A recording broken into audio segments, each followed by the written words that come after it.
What's up, everybody? I'm Katie, And I'm Morgan. and this is For Your Misinformation. We are two Midwestern feminists here to break down the political news that you need to know without the misinformation that you don't. Let us break down the problem and tell you what we're doing and what you can do to help solve it. Hi, Morgan. Hey, Katie, how are you? Oh, I am good because the final two kittens got adopted that we have or had. They got adopted together, the two sisters that were still left. So this I'm household, so happy they went together. Me too. So there were 3 girls and 2 boys. So, and speaking of, this is the happiest member of the family that all the kittens are gone. Hazel. My actual cat, Hazel, who we've had for a year because my phone keeps showing me really cute pictures of her and her kittens. Yes, a brother and a sister got adopted together, and then the 2 sisters got adopted together, and one of the brothers, I actually don't know if he probably went to a home with another cat. They like to adopt like the individual ones out to homes with another cat, but they don't really tell you that much. So I was just happy to learn that these 2 girls got adopted together. Yeah. Aw, sweet babies. Yes, so now I can put all my plants back where they go because they have been knocking them down. So we got a little break. But how are you? I'm good. I mean, Thanksgiving's over. I was able to have like a socially distanced, not Thanksgiving meal with my family or anything, but I at least got to see them, which was nice. And then now I'm home just decking the fuck out of these halls because I am a little Christmas goblin and I love it. Very excited about the holidays. Yes. After this, you're going to watch a Christmas movie, right? I am. Yeah, my home is just... I have not decided yet. I haven't gotten through a lot of the Netflix ones. Netflix has got a lot of them. Some of them are real bad, but I still enjoy them. My house has just got like a major Hygge vibe right now. And wait, you've told me what that means before, but I forgot. What does that mean? Look, I'm not an expert on this, but I heard a podcaster talk about Hygge, spelled Hygge, and it's like this Danish lifestyle. Oh, right. Yeah, and it's so cozy. Right. Yes. Yeah, it's all about like wearing cozy scarves and socks and having a warm, decorative home with happy things. I'm really oversimplifying it, but just look up like Hygge lifestyle and you'll make your life better. That's what we're adopting for this COVID winter. Mm-hmm. That's exactly what we're adopting. At least 100%. I now have a candle burning at all times. That is very smart. It's wonderful. Today, we are talking about something that both of us are very passionate about. Just the fact that girls fuck and it's not that big of a deal and it's really not anybody else's business. And that's really the whole thing. Yeah. It comes down to that.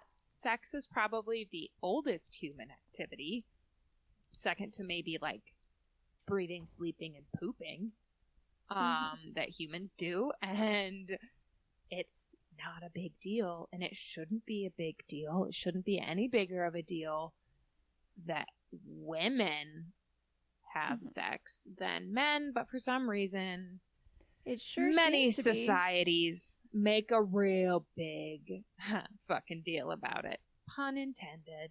Yes. So Lindsay has been on the podcast before. She is my best friend who lives in Philadelphia. Shout out to Gritty. And also, I don't know if I shared this, but Lindsay waited in line for 3 hours to vote because I don't know if you guys remember, but there was this big snafu with the vote by mail in Pennsylvania, and she didn't get her mail-in ballot in time to mail it back in time that the post office would deliver it. So she had to stand in line for 3 hours to vote in person. So thank you to her and everybody else that did that so that Biden could take Pennsylvania. Yep. Thank you, Pennsylvania voters and everyone who made phone calls to Pennsylvania. Mm-hmm. People who adopted Pennsylvania as one of their swing states. Did we tell you guys that the Gaslit Nation phone bank that we did like 90,000 calls to Pennsylvania? Think we talked about that, but Okay, it good. was so long ago. Who even knows Yes. anymore? Eons. But Lindsay went to a Catholic school, so we talk a little bit. Well, so basically this episode is about the three of us, and straight up want to acknowledge that all three of us are straight white women. So like, we're like, wow, it sucked. Really sure did suck growing up in a world that seemed to value the way we look over anything else. And it's kind of like when we realized that that was bullshit. And for me, I was 27. So that's pretty embarrassing, but it's the truth. Yeah. But that's what happens when it's like the air you breathe is like, I don't know. Yeah. And we are three like cisgendered white women. I'm not going to talk about the experience of transgender women or trans men or Black women or other women of color, because I'm not one, and I could have no idea what the experience is like, other than that we all, I think, who have been paying attention are aware that Black girls in particular are sexualized, over-sexualized when they're so much younger, and it's fucking atrocious. But we're not able to really speak on those experiences in terms of having not lived them. If anybody wants to come and talk about it, we'd love to hear it. Yes, exactly. But if somebody FYMIpod@gmail.com. Yeah, or slide into our DMs on any of our social media at FYMIpod. We would love to have you. We just know that like it would be irresponsible for us to try to talk about experiences that we have no way to really truly understand. We can only empathize. That's pretty much as far as it's going to go. And also we can call out that bullshit when we see it. Yes.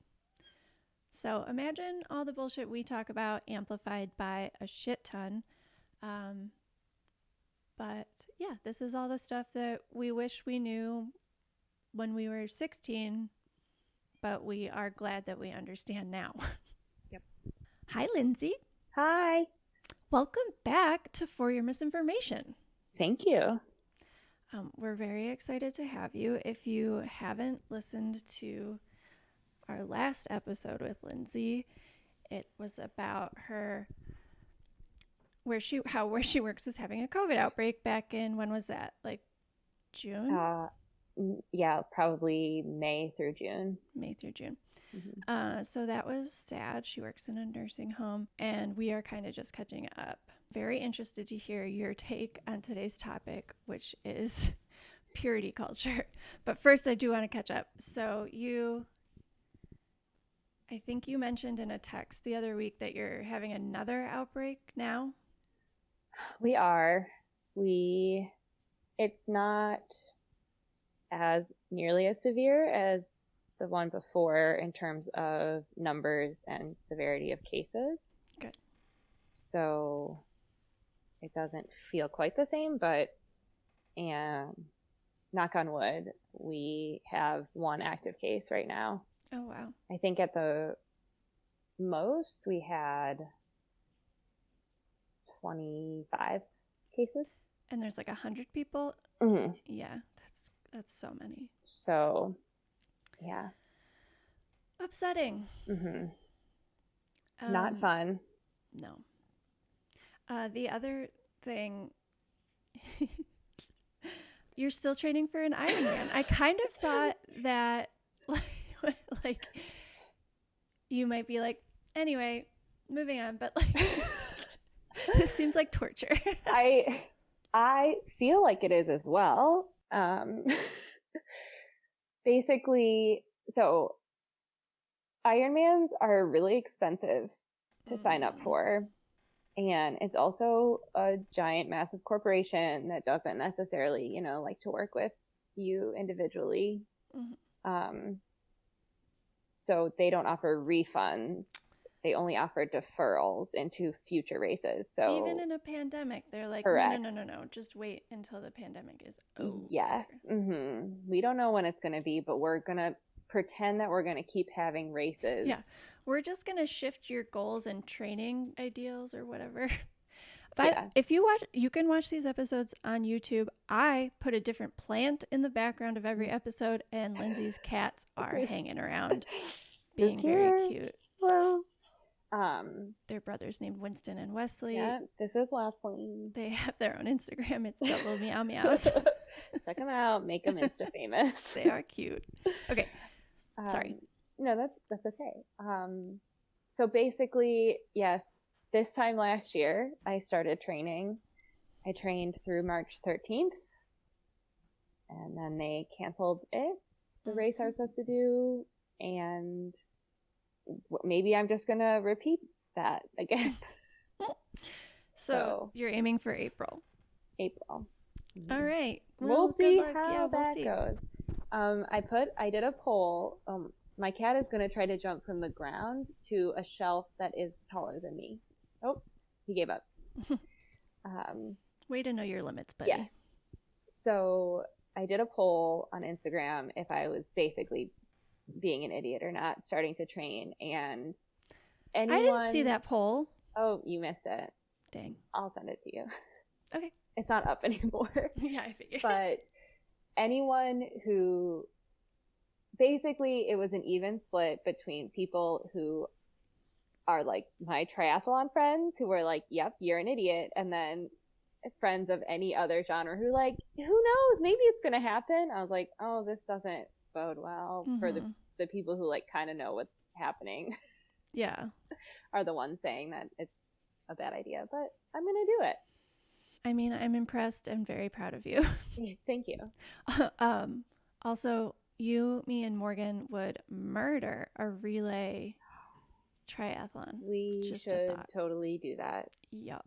She's a runner, right? Yeah, a really good runner. So that means I have to bike? I'm getting better at biking. You do have to bike. I think I can't get to like probably your levels of swimming / running in biking, but I can like. You mean you didn't start at like age 8 training for the Tour de France just with as your singular goal for? I totally did. It's really all I've done.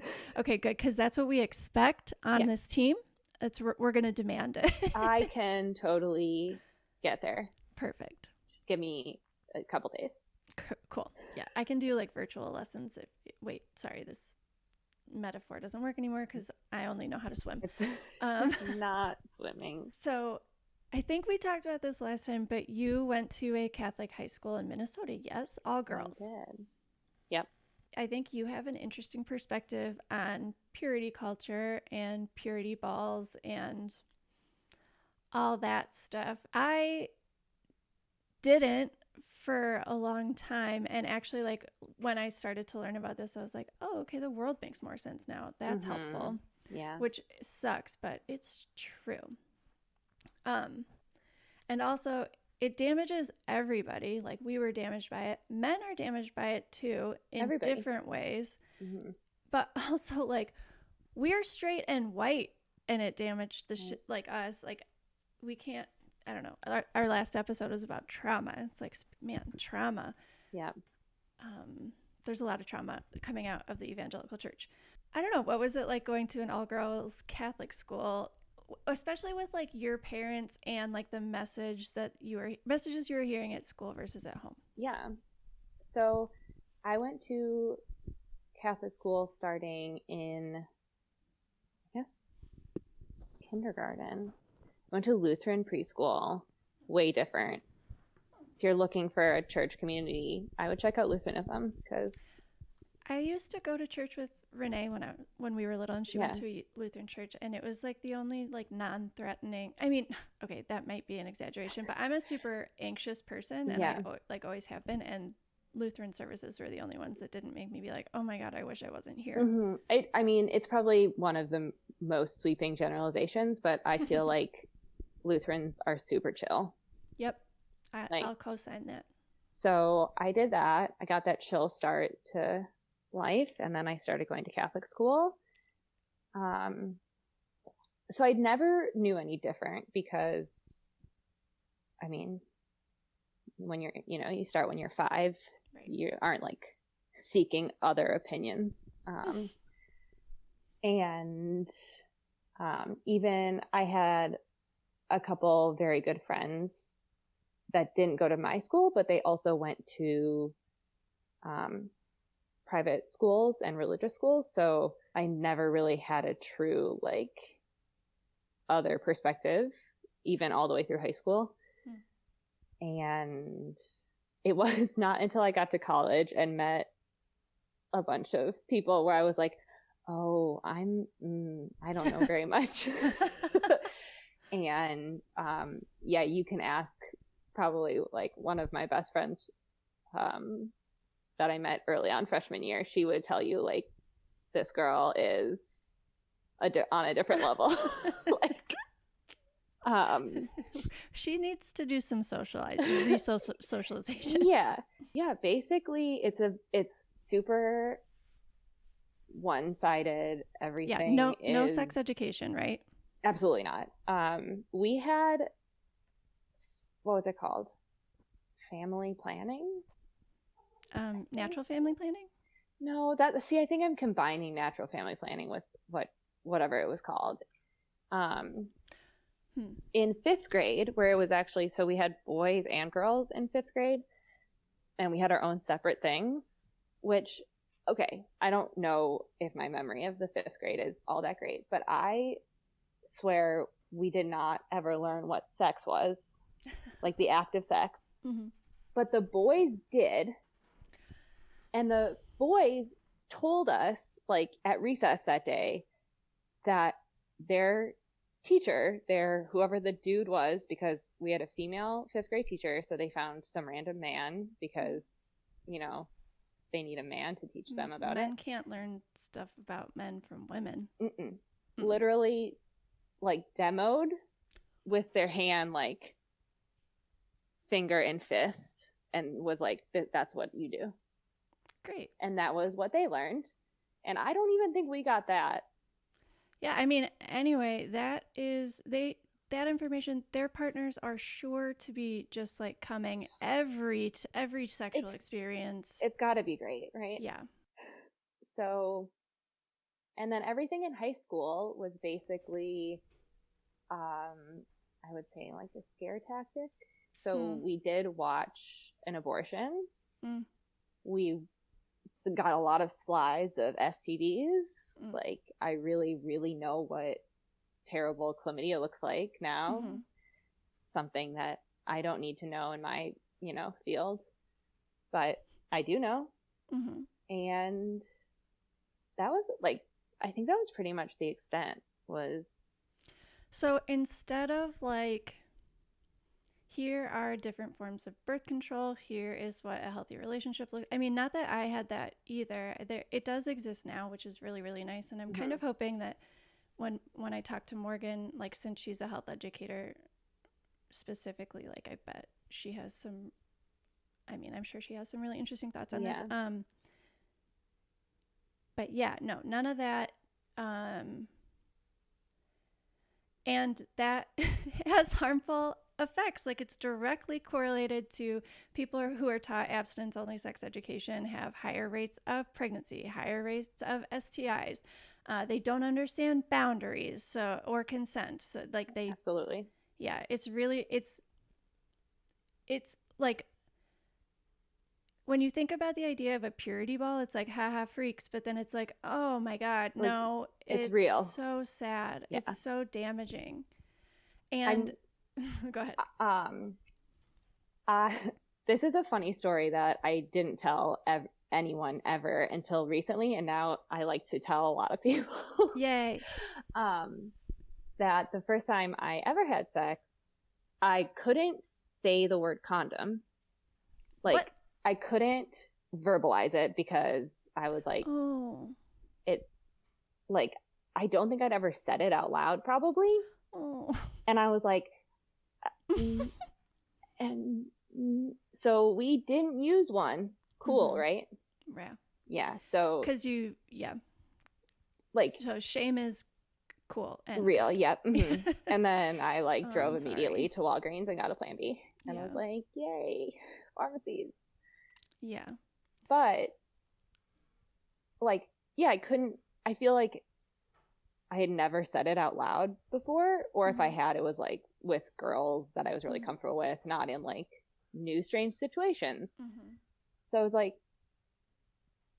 you know, those kinds of things that at least if you're comfortable with hearing about it and talking Yeah. about it, like maybe then you can actually say it out loud. Yeah. And also women are taught not to be assertive, that's Right. not attractive. Yeah. And one of the most annoying or most helpful things to understand about purity culture is like what they basically expect women to be is extremely fuckable, but not to let anybody fuck them, because as soon as you do, like you don't have value anymore. And we Damaged start goods. teaching little girls that when they're like 6, like, hey, the greatest gift you can give anybody is your virginity, and that's to your husband once your dad gives you away as property. Mhm. And we wonder why like little girls are so, or why it's so hard growing up like this. When I realized that it's like, oh, you can't win. Like there's no, Yeah. it's just like you can't find the right balance. Like people just hate women. Like they think there's a certain type of women, that's the only way that it should be, and it really, really bothers them. And it's so pervasive that Mike Pence is president. Oh my God. So scary. Just for 40-something more days. Oh my God. Can't come soon enough. But yeah, I mean, that's what purity balls are. They Mm-hmm. a little.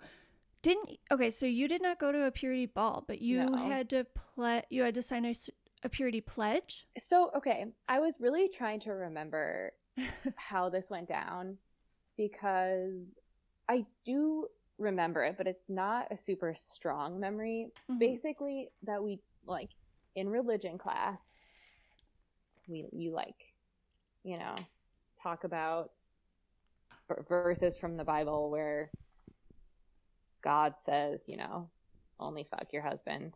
Mm-hmm. I think in context they kind of exist, but, and then yeah, I'm pretty sure we like pledged via a note, like we wrote ourselves a letter and signed it and like put it in an envelope and like put it in a file. Where's yours now? I feel like they gave it back to us, but I like they mailed it like 12 years later and they were like, did this hold up, slut? I saw that you got married. But yeah, I think they maybe gave it back. That's so weird. But I remember not, like, you wrote it yourself, so I remember what I wrote, and it was Green Day lyrics, because I was and am still pretty obsessed with Green Day. Nice. And I think I just like wrote out some Green Day lyrics and then signed it, sealed it. Oh, so nobody ever read it, but you got to see it. It was supposed to be you save your virginity for yourself. Yeah. So like, I think it was supposed to be a metaphor of like, you're doing this for you, not so that like a teacher can open it and see what you wrote. Mm-hmm. And you were just like, no thanks, Green Day. I think, yeah, like Boulevard of Broken Dreams. That's hilarious. You know. Great job. Yeah. I was always very not like tuned into the program throughout. I would say I started complaining about going to church when I was probably 10. So I was really like, I got in trouble at school for not making the sign of the cross. Like I had to go to the principal's office. Yeah. Oh my God. What a troublemaker. I was always finding a way to like, you know, stick it to the man. Yeah. But that's one thing that I love about you so very much. So yeah, I mean, somewhere on a piece of paper I was supposed to write about how I was going to stay pure for my husband. Whoops. Mm-hmm. Sorry, Marcus. What is some other stuff that like you wish you knew when you were a teenager that like you that like you understand now but you really, really wish you knew? And let me start. You can think about it. Mm-hmm. And I wish this for men and women, that before anybody ever saw a single porn scene, they understood that the whole thing is a cyber lie, and that those women are not having orgasms. It's not real at all. It's cinematic. It's make-believe. And like, oh man. Okay, so that is Yeah. one thing that I wish I knew. And like, again, it has real life consequences because, oh, Kitty. He's here for it. Oh. I briefly dated a 35-year-old divorced guy who told me his goal was to have sex for an hour and give me 10 orgasms. And I was like, sir, Not actually possible. not an achievable goal. Like, And why don't you set the do bar you at want that? one? Yeah, no, exactly. And that's the thing is I was like, I don't want that at all. Like, No. That sounds and he was like, no, you'll see. And it's like, oh my God, stop. Like, I wish Ben would stop being like, I'm an adult woman. I know that I don't want that. Mm-mm. And that matters. That's like consent and boundaries. And like, actually, it's pretty fucked up that you don't understand that. Right. But then it's just like, not only, like, then I had 0. Like, he set the bar at 10 and like try for like 1 or 2. Yeah. Like, it's just like, it's so, okay. So anyway, porn is a lie. I don't believe it. Absolutely. And just communicate with your partner and ask what they like. Okay, great. What else do you wish you knew? I think there's just so much. But basically, there was no talk about like asking or telling what you wanted, both like sexually or non-sexually, because the whole idea was like it doesn't matter until you're married, and when you're married you are obligated to have sex with your husband when they want. Yes. So it's not like a thing that needs to be discussed or taught. And I feel like even though I like very much disagree with that from like, you know, the onset, it's still like when there's no discussion about it. It's the water, it's the air that you breathe, so like you can't not absorb it. Even, you know, in like my first couple relationships, I don't think I ever like stated and like if I wanted something different than whatever was happening, basically. Because it just wasn't kind of like in my wheelhouse to do so. So I feel like doing that would have made basically all my relationships better, or they would have ended sooner. Yeah, right. And yeah, I think that's probably the main thing. And then from there, it kind of all just like, I feel like it would just all fall into place a lot better. Yeah, that makes sense. There with just being able to state your wants and desires. Yeah, I think that's a great idea. I just finished reading a book called Girls and Sex by Peggy Orenstein, which is really, really good. I actually started reading it a couple of years ago and then stopped and finished it because I was like, oh, this would be a really helpful book to finish for this podcast. Yeah. But she pointed out something really interesting and sad. I mean, the whole book is really sad, but well, enlightening, but like depressing. Which is, I guess, what 2020 is all about. It's the theme of the year. Yes. But she pointed out that, like, and this was, I don't know, this was true for me. Let me know if it was true for you. But, like, I had set the bar so low that, like, the definition of satisfying sex was, like, it didn't hurt and he came. So, like, that's a win. And it's like, oh, my God, what? Right. Like, that which does not directly harm you is good. Yeah. Like, please no. Yeah. I also 100% thought that I was the only girl who masturbated until I was like mid-20s probably. I have a really fun story about this too. Okay. Have I told you this story? I don't know. Okay. So my senior year, I think it had to be my senior year of high school because I could drive. I was at a friend's house with like a group of friends, all people that I like was decently comfortable with, but they weren't all like my best friends. And we were playing Never Have I Ever.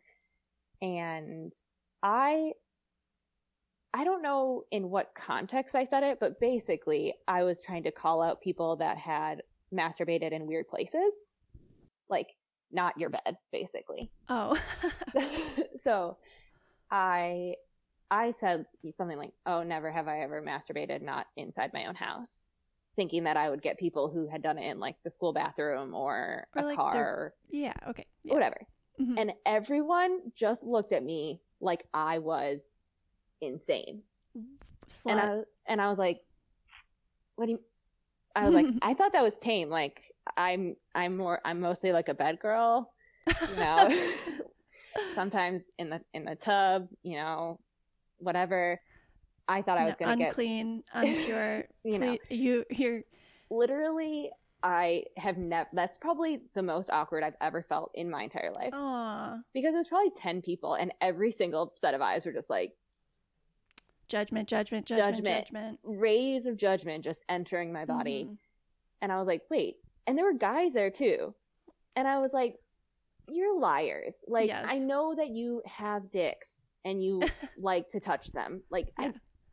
It just, if I had one, I would touch it. It's weird. Like, come on. It's normal and healthy. Yeah.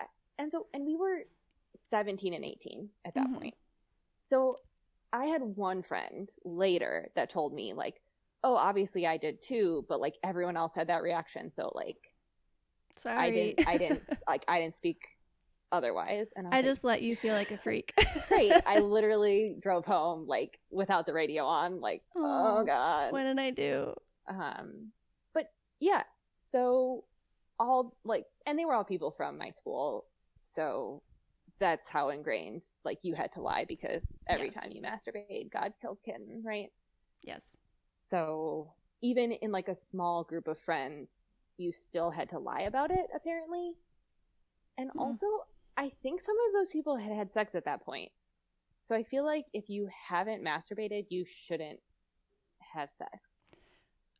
Yeah, you should definitely understand how like the machinery works before you like let somebody else handle it. Yeah. I just made that up. That's funny. Shall we get a bumper sticker of some sort? Sorry. I just was very surprised and impressed. I never think of quick slogan. Not that impressive. I liked it. Yes. Yeah. So it was helpful when I started to understand that like you can't win, like there's no winning.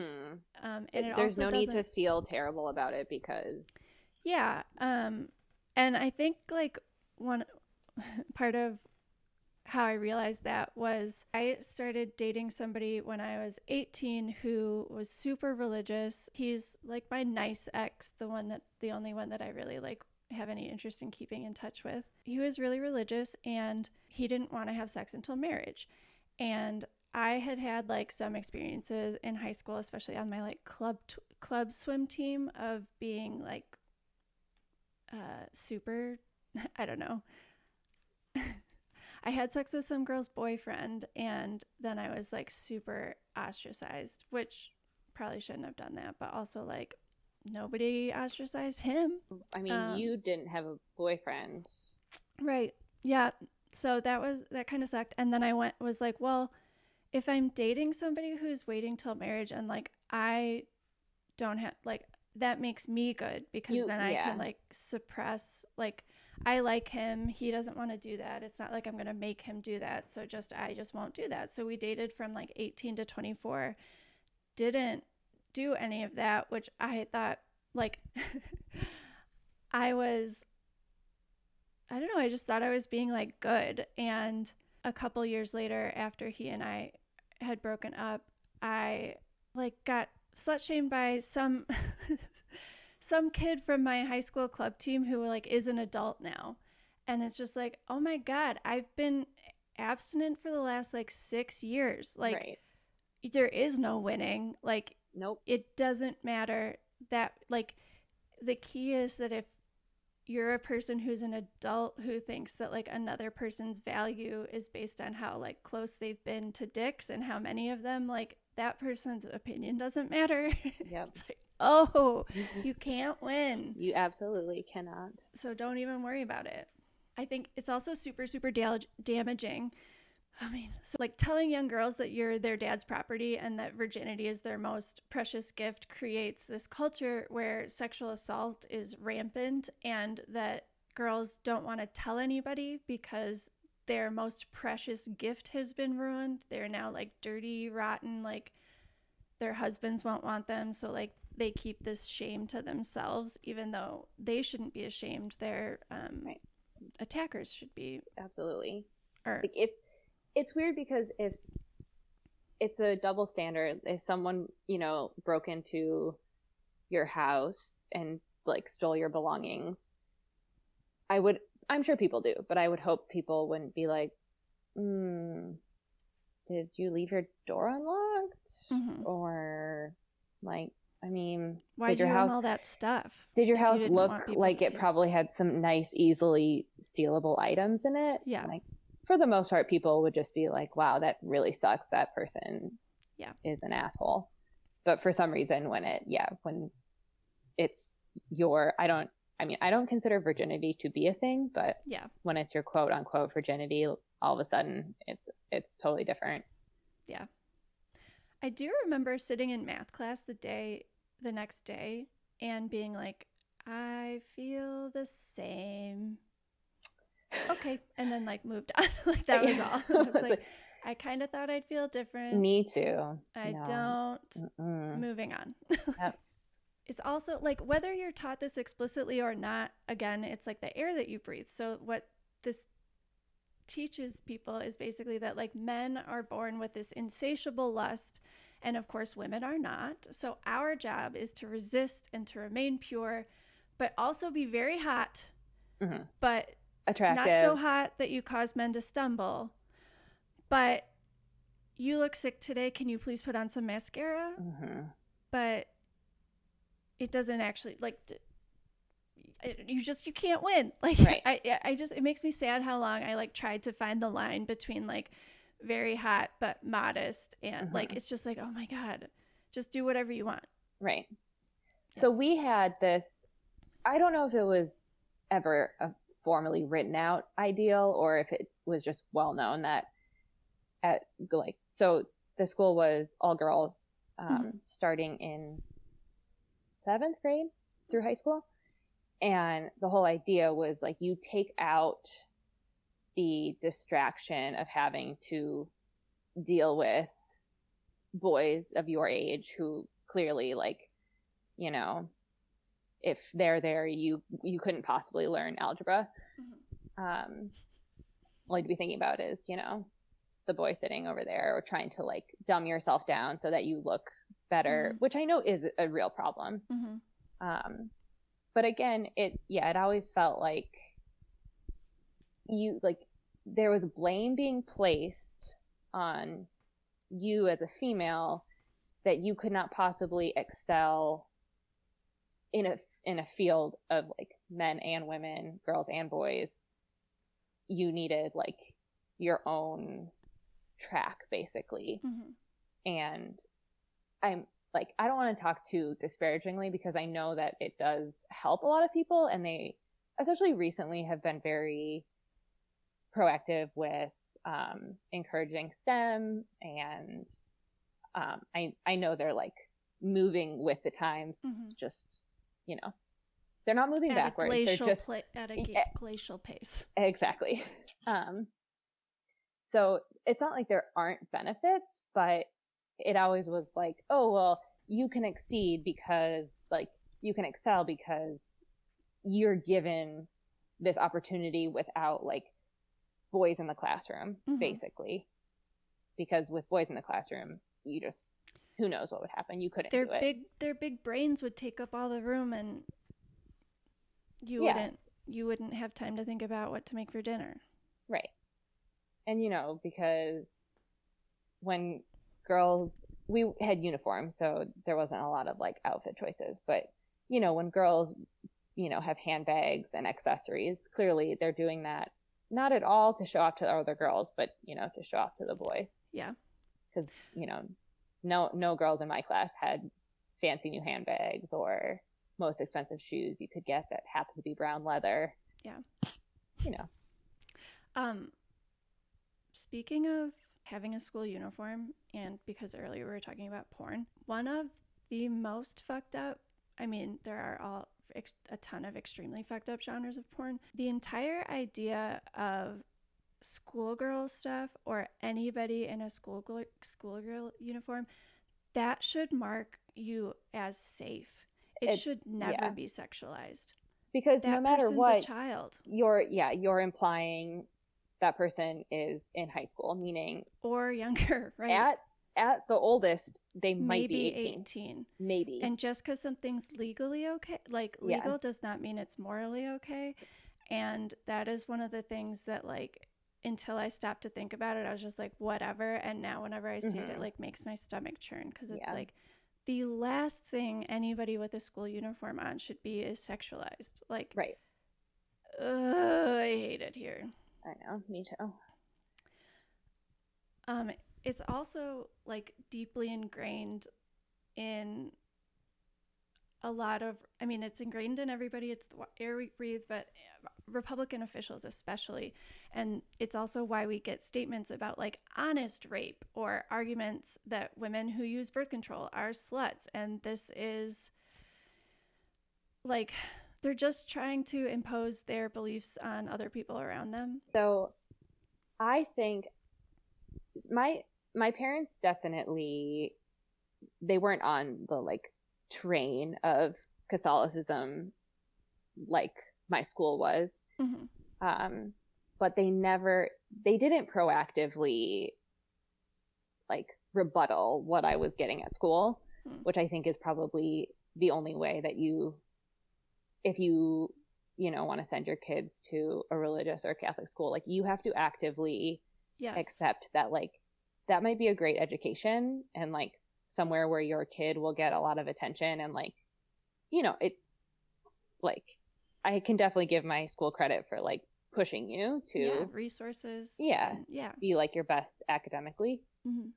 But if you're not getting like the other side at home through your parents, like you're gonna be missing out on a lot of information. But my mom did always say, like she was never against me like going on birth control or anything like that, and she was always told me that men were just afraid of women, and that the only way that they could possibly find to keep them down was by using their uteruses. So it was like already, it's a biological component and can't be denied. So by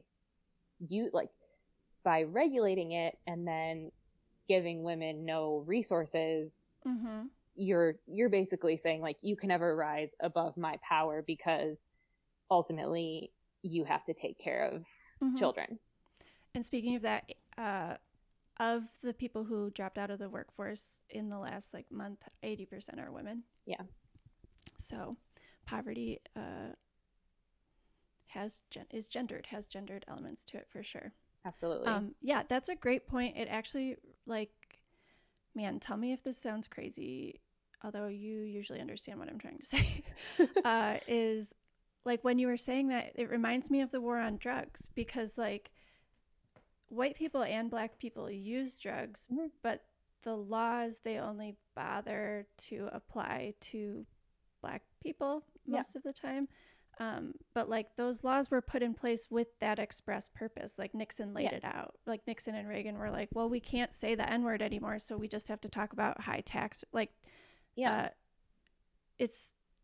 they're just using the law to oppress other people, and that's all it is. Like, and it must have been so helpful hearing your mom say that, just to be like, oh, okay, I can use that as like a framework of going to school, because like, if you had oh my gosh, look how cute Hazel is. If you had damn, my cat made me lose my train of thought. What was I talking about? I think, basically, if you frame the outlook of having your own body regulated by laws, instead of thinking of it from an approach of like, oh, I need to act a certain way, or I need to basically behave myself Mm-hmm. or alter what I want to do based on these things. Mm-hmm. It's more of, hey, people out there are scared because they can't get by on their own merit. Yeah. So they have to push others down so that they can stay at the level they're at. Yeah. And not have other people rise even to their same level. Mm-hmm. Because otherwise, if you look at abstinence-only education, it's all on the woman. Yep. To basically make sure that she doesn't have to have an abortion. Mm-hmm. And not have a kid outside of wedlock. But there's no, I mean, I didn't go through abstinence-only education for boys, but Mm-hmm. I don't believe that they talk about nearly enough about like how we received it. Yeah. Yeah, lots and lots of shame. Mm-hmm. So somebody pretty early on asked us to do an episode about abortion, and I've wanted to, but I never this is all related. Like, I think this episode is it is an episode about abortion. It's an episode about like women having control over their own bodies. I don't know. I've never really thought about how to like talk about abortion or explain abortion, because like in my mind, it shouldn't be up for debate, and it's not up for debate. Like even talking to people, like even arguing with people about it is like, I'm not arguing with you about what I should get to do. Like, I'm already a fully grown human person who, like, this wasn't in the cards. Mm-hmm. So, and it, like, my mental health is important, just as important as physical health. Right. And like the opposite of like safe and legal abortion is forced childbearing. Right. And with no help or resources. Exactly. I always think about, if it doesn't happen super often because people know me, but if I do get in a debate about it, I always think about like, would you have this debate about a root canal? Like, abortion is a medical procedure. Mm-hmm. It's like, it's protected by HIPAA once, if you like seek information about it, if you get one. Like, I would never argue with someone and be like, you probably, I mean, you don't need a root canal. Like, you should have flossed.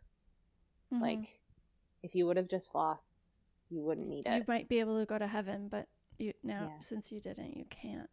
Like, it makes no sense to me. Yeah. Women are in control of their bodies and their lives at all times, full stop. And the confusion about this boundary like starts in childhood. Like, really early on, people start to it's confusing.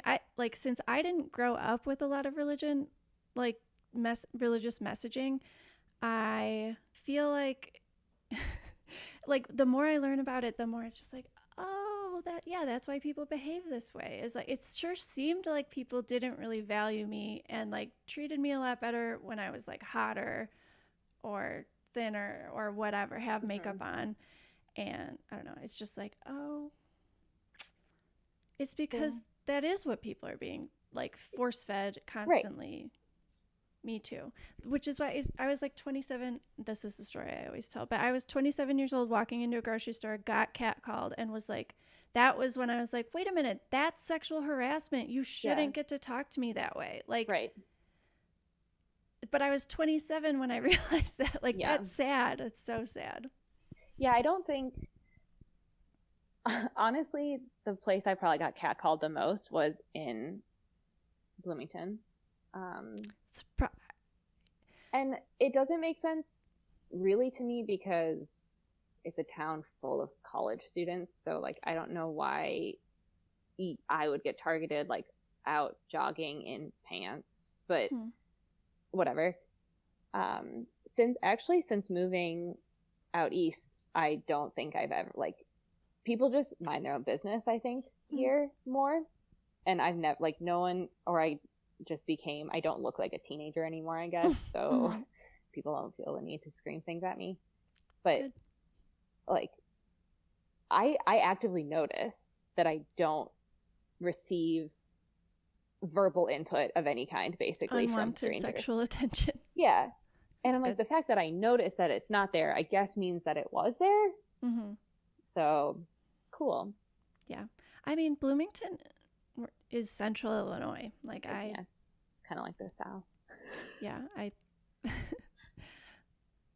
I'm starting to like realize that more and more, is that it's like, oh, it's not like, it's really the big cities that have more tolerant people. Like, Bloomington does not count as like, I always was like, oh, I mean, it was fine, but I don't know. Yeah, no, I mean, nothing against Bloomington. I think that like when you understand and look at purity culture and evangelical culture under a microscope, you can see that like unhealthy amounts of the toxic messaging that they use is really, really bad. You can see it in the data. I mean, and in like the orgasm gap and all of that stuff. Oh, that's another thing that I wish I think this is a thing that is more your topic than mine, but I think we have to bring it up. It should be mandatory for men to give women oral sex. Like, yeah. If you're doing it, he should be doing it. I mean, I feel like that's true of any. It like nothing should be one-sided, unless that is like desired. Yeah. By the expectation the individual. Should be both people end up being satisfied. Right. But yeah, pretty fucked up. There's a huge gap. Girls and Sex is a really good book if anybody wants to read it. I want to read it now. Yeah. That's what happens when we take in unhealthy amounts of it, is this toxic shame and this culture where like people can't talk about it, and it's really, really dangerous. And you get people like Mike Pence for president, who like is directly responsible for the deaths of a lot of men in Indiana for that HIV/AIDS outbreak. It's been almost a full 4 years, and I like every time I hear that, I still am like, that's not real, is it? Like, I know. So that's what unhealthy amounts does, but like there is no healthy amount. There's no like safe dose, and it's just like with like actual toxins. Like you can take in a certain, like, yes, you can take in, there's certain amounts of blood lead levels that you can handle, but it should be none. Right. Like, ideally. And it's exactly the same. Like our goal should be 0. So that, yes, there's lots and lots of problems. Yeah.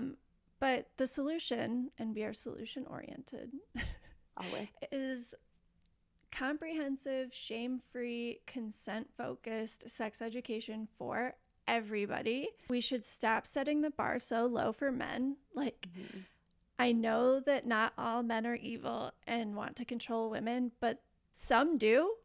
And we can't convince those people not to be abusive towards women. Like, you might be able to, or, well, somebody they know, especially the men in their lives. But, like, that's why we need your help, because they don't listen to us.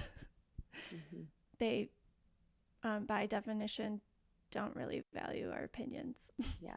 I mean, I think everybody just has to demand better.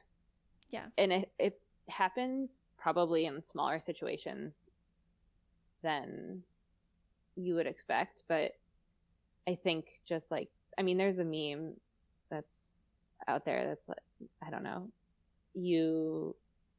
someone said like a sexist joke, and the person says like, oh, explain it. Just do that. Like, make people feel weird. Make them uncomfortable. They should feel uncomfortable. Like it's not rude of you to do that. And if you just constantly like expect that people should be able to explain themselves for comments they make or actions that they take, then I think other people around you will feel the same. And yeah, for sure. And then if they keep doing it, you don't owe that person your friendship. Right. Like, you don't have to keep doing that. Also, this is super off topic, and I don't know what just reminded me of it. I guess something I read, but so I got my IUD through a study at the school I went to, and their like mission statement or whatever, I should probably know this, whatever your goal is for your, you know, scientific medical study, was to determine if providing free long-term, like basically responsibility free birth control would decrease unwanted births.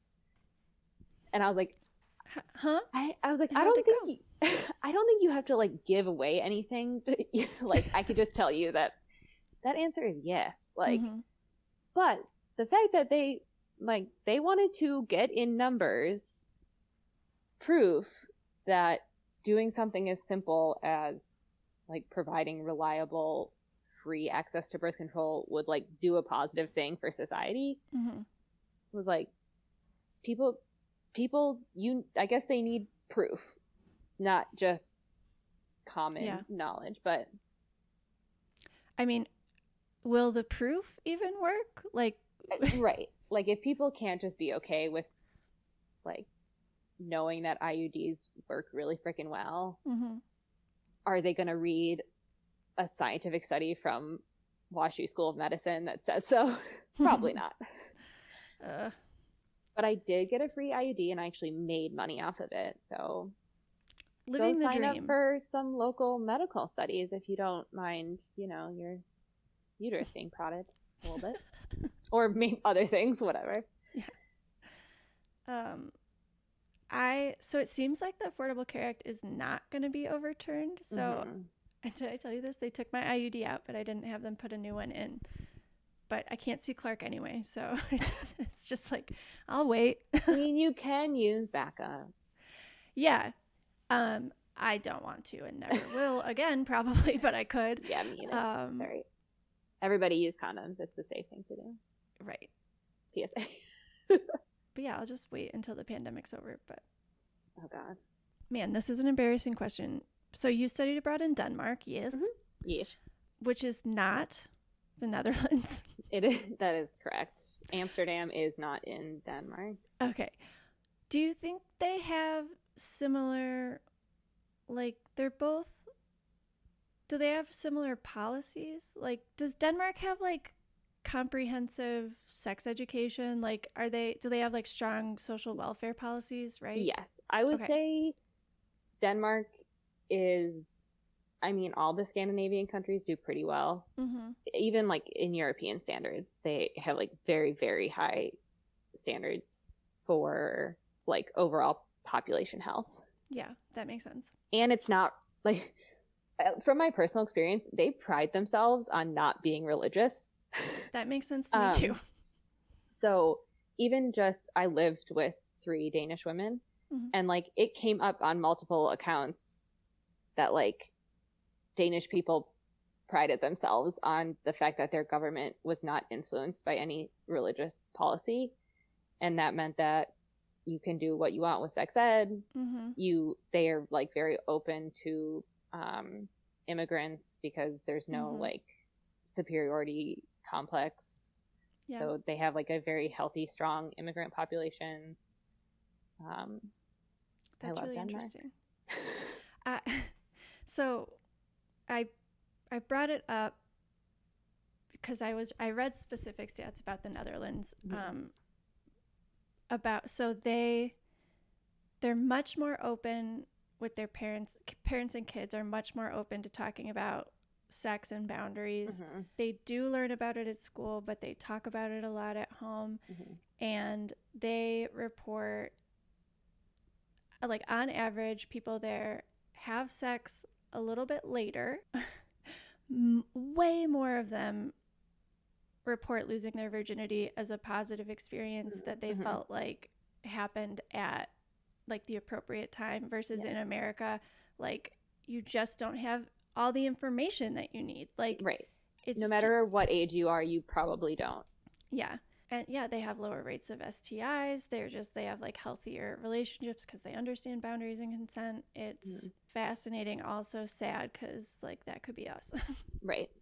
There was, I think it was shortly after I studied abroad, a campaign in Denmark where it was they had like real life commercials where it was by the government and they were going to pay you to have a baby because their population levels declining because people are just so damn happy with their lives as they are that they're not like, I have like, okay, don't get me wrong, like wanting to have kids is 100% valid, but I don't think there is that like subset of population of people like, what do I do? Like, what's missing? So there's something, I don't know, maybe I'll try to have a baby, or if I have some kids, I will be more satisfied.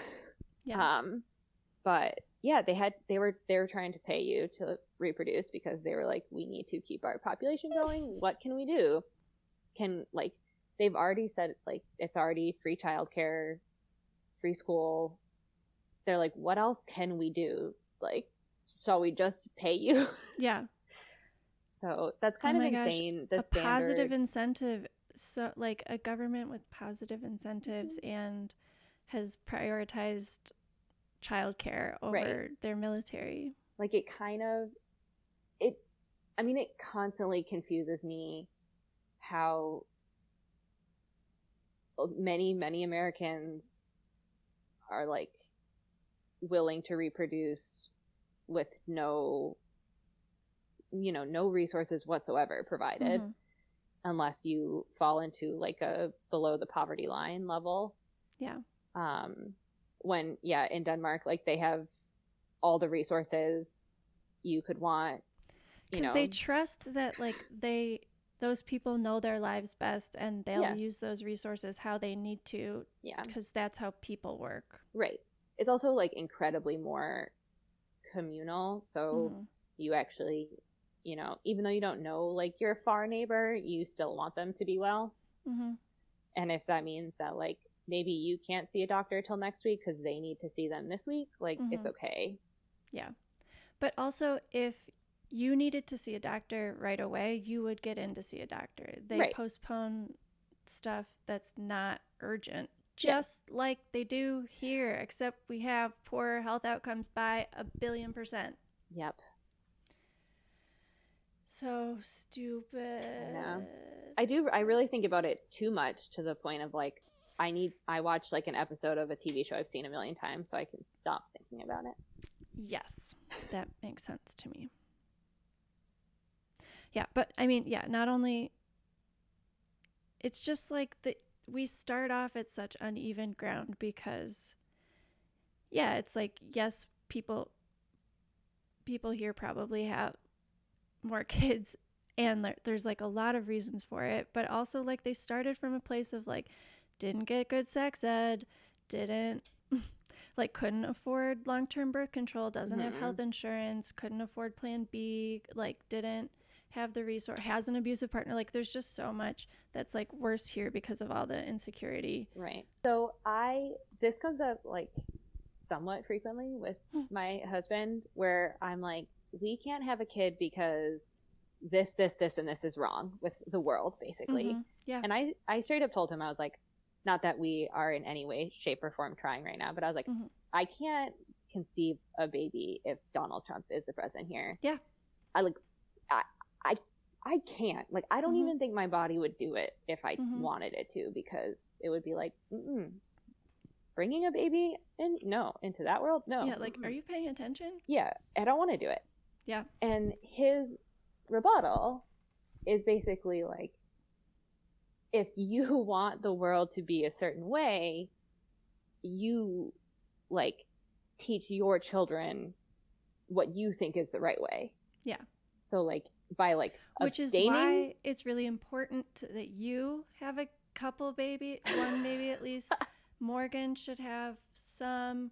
Renee also is having this dilemma. I am having this dilemma. Clark and I like are back into looking at freezing embryos because Donald Trump didn't get a second term. That's a very real thing. Right. Yeah. So basically it's like it sounds probably cheesy. Like you form the world that you want to see by like, one kid at a time. Yeah. But I'm like, I guess maybe I'm like just pessimistic, but it's just like, I don't feel like my maybe 1 to 2 kids I know, like, you know, someone had Greta, how do you say it last name? I think it's Thunberg, but yeah, it doesn't matter. Like, someone conceived her, mm-hmm. and like, look what she did. So like, I get it, but I guess the eternal pessimist in me is like, yeah, that's not going to do enough. So I see, on my good days, I have Marcus's perspective 100%.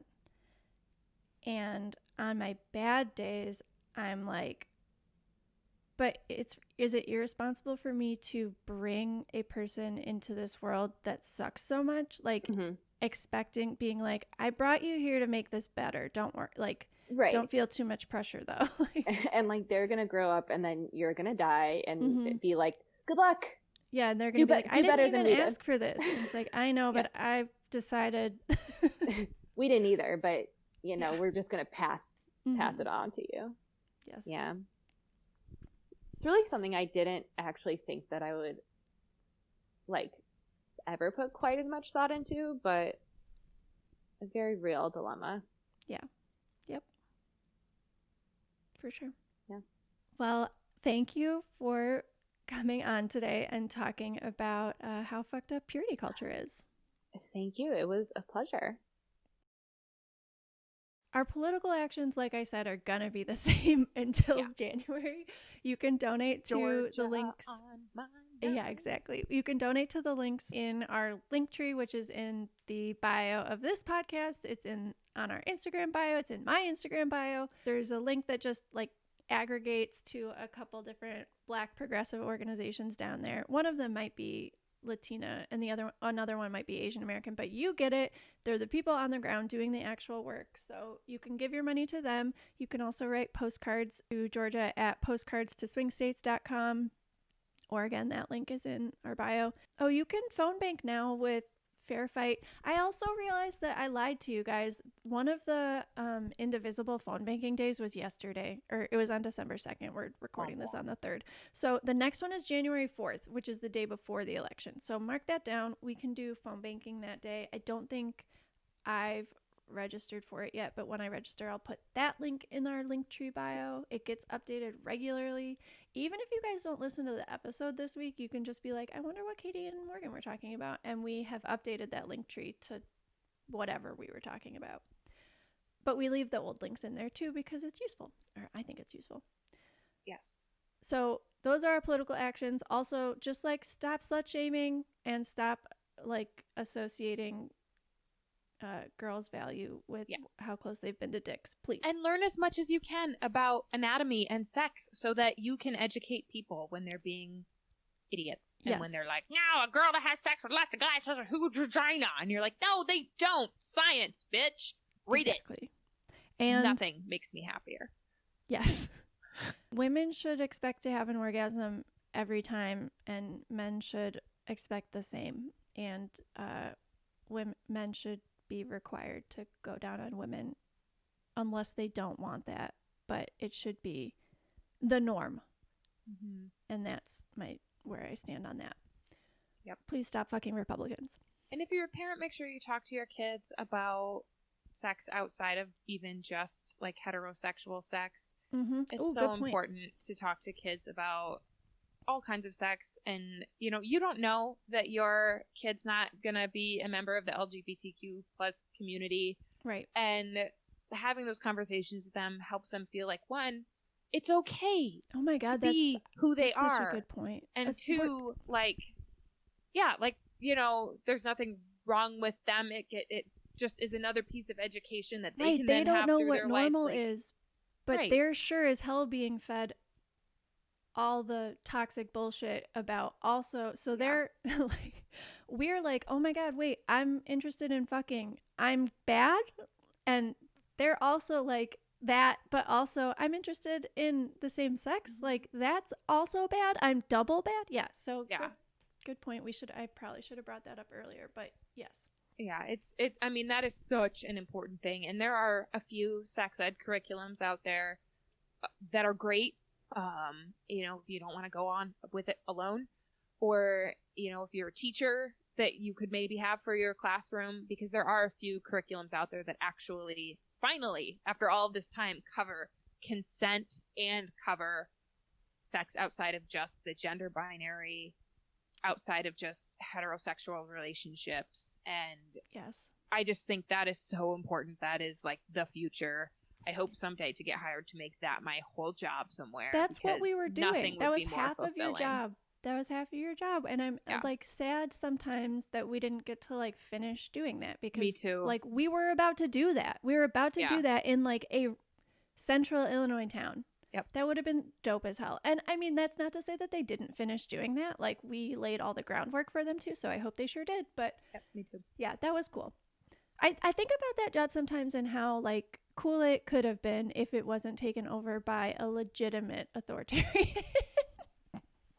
Oh.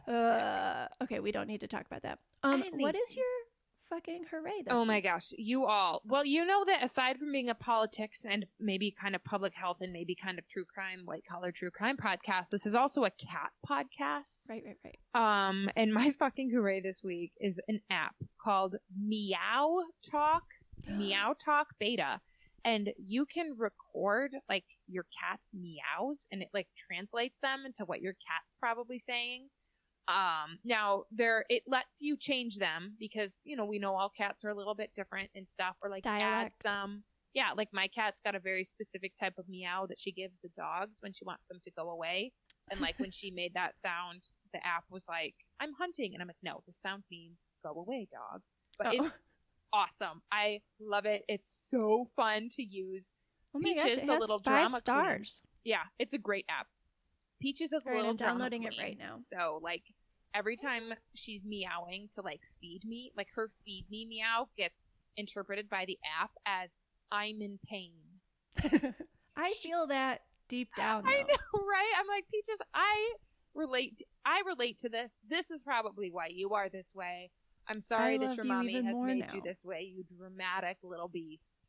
Mhm. I love her so much. Like, and it records them so you can go back and like play them too later if you're like wanting to show other people what it It's sounds like Duolingo, but for communicating with your cat. Duolingo for your cat. Like Peaches meows, like, and it saves all the history. So hers are like, "Hello there, feed me, mommy, mommy.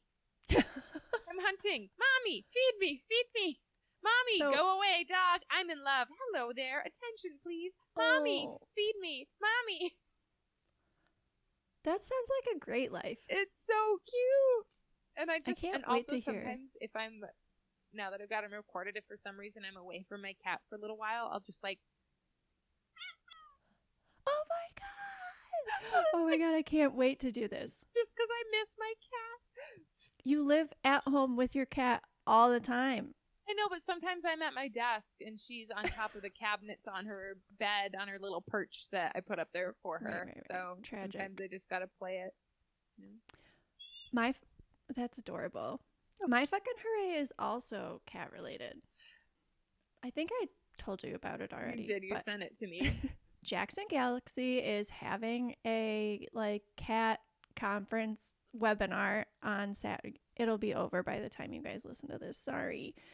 But the kitten lady on Instagram posted about it and about how basically it sounds like it's going to be trauma-informed care, but for raising kittens.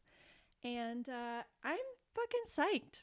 And also a little bit sad that I'm probably putting in more effort to do trauma-informed care with these kittens than some people are doing with their human children, but maybe we'll get there eventually. Yeah, and you know, if you're bummed that you missed this awesome digital or virtual cat conference, follow the kitten lady. Jackson Galaxy's got a book called Total Cat Mojo. I mean, Is the there's kitten lots of lady good cat Kitten resources out X there. lady? Yeah, I think it's Kitten Okay. X lady. Her name is, I believe, Hannah Shaw. Yeah, so that's what I'm doing.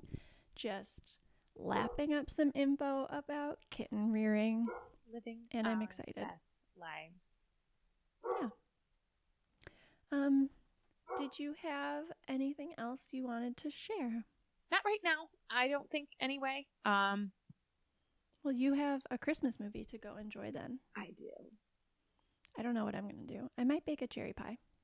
Ooh, that sounds delightful. Yeah, we have all the ingredients. So, well, we will talk to you guys next week. And I had a really fun time getting questions from Instagram. So maybe I will start doing that more often. Yes. So yeah, we'll talk to you guys next week. And in the meantime, stay sexy and stop slut shaming. The world would be so much better if everybody Gosh, just did that. Can you even imagine? It really would be. Yep. All right. Bye. Bye. Thank you guys so much for listening to For Your Misinformation. If you haven't already, please subscribe to the podcast. And if you like it, give us a rating and a review. It helps us find more listeners, and the more of us there are, the better. And make sure you follow us on Instagram and Twitter at FYMI Pod. Shout out to Ben Schlofelt for the audio production, Hope Dye for the podcast art, Kyle Dibdahl for the intro and outro music, and Adam Roston, who edits these videos every week so you can watch them on YouTube. We come out with new episodes every Monday.